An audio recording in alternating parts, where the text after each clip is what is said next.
So yeah, I mean, the EdgeFinder, I think, is actually very straightforward, which is why people like it so much. It doesn't take, you don't have to come into the markets or even come into the EdgeFinder with much of an understanding.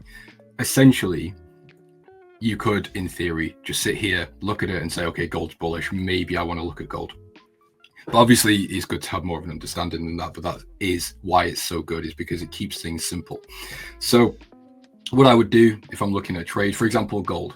Gold is very bullish right now. I've just taken a long position on gold on this pullback, entered in on a pretty heavily bearish candle at the time. And one of the reasons I was happy to do that is because we've got the gold bullish reading here.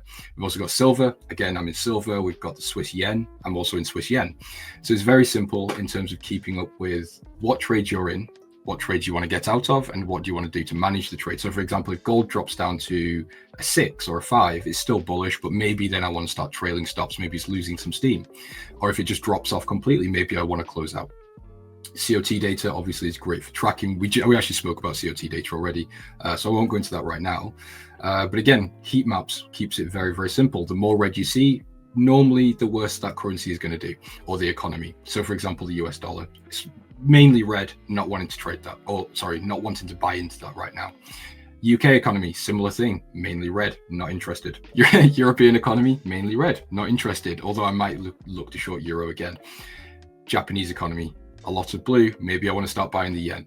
So it really is that simple. Obviously, you can go and do your own research on what services PMIs actually is, what are retail sales, how does that affect the market. But this is a great starting point for people, especially if you are a newer trader and you want to start on a path to economics or fundamental trading.